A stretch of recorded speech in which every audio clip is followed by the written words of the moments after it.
Hi, it's Charlie Reviews, and today I'm going to be kicking off a new series called Nostalgic for the 90s. And as you might have guessed, it's me talking about films from the 90s.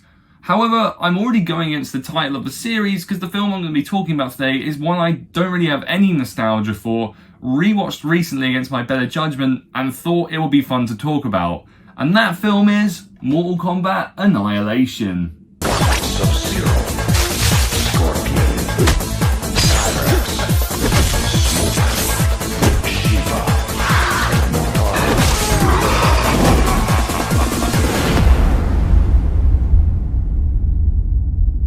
Now before I start the video, it'd be great if you could drop a like on it if you enjoy it, or if you're feeling extra generous, hit the subscribe button.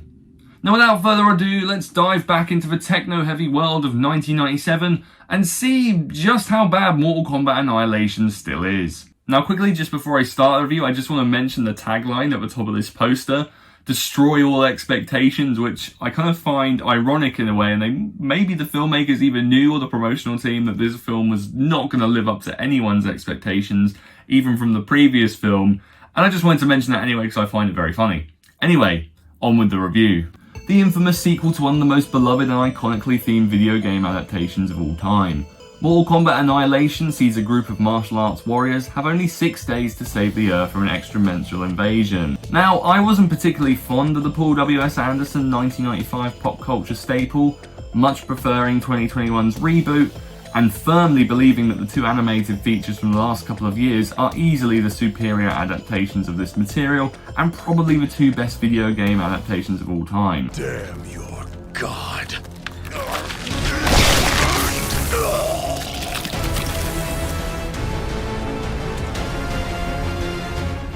Cinema. However, there is no denying that Annihilation is still the worst of the worst.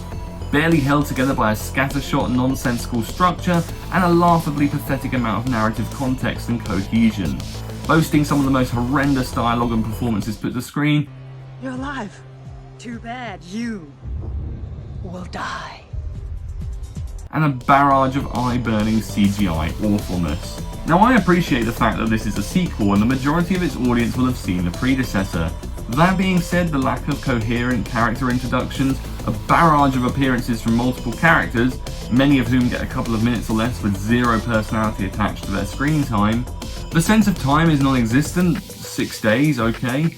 Pacing is poor, even at just under 90 minutes due to a lack of focus. And yeah, it is Mortal Kombat, but there has to be something more to it than sporadic fights with absolutely no investment from both a dramatic and thrilling standpoint. This is especially true when the fights aren't particularly good whatsoever. Sure, there is fitting iconography to the source material, but the fights lack any bite and grit to them. The CGI and green screen implementation is quite frankly abysmal. Characters clip through the backdrops, the dragons and creature transformations are less than video game quality. Set designs are cheap, and there's frequent god-awful smoggy filter that appears throughout for some god-awful reason. The only positive is the soundtrack, which delivers similar pulsating beats to the first film. The performances are largely terrible all around. Only 2 cast members from the previous feature return, Robin Shu's Liu Kang and Talsia Soto's Kitana, both of which suffered due to the screenplay. The recasts are all for the worst. James Remner's overly silly and spaced out Raiden lacks any of the grandeur and cheesy sincerity of Christopher Lambert.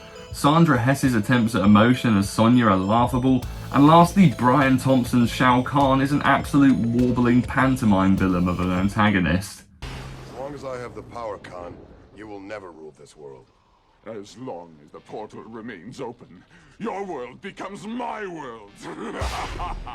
I thought it might be fun to revisit Mortal Kombat Annihilation, but it turns out that definitely was not the case. Laughable CGI, shoddy production designs and creative choices, a messy plot, horrendous dialogue and line delivery all plagued the film.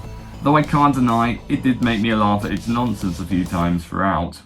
Thanks for watching the video, guys. I hope you enjoyed it. Let me know in the comments what you think of Mortal Kombat Annihilation, or what's your favourite Mortal Kombat movie or video game adaptation overall. As always, please like, comment, subscribe, it means a lot, and I will speak again soon on the next video. Cheers.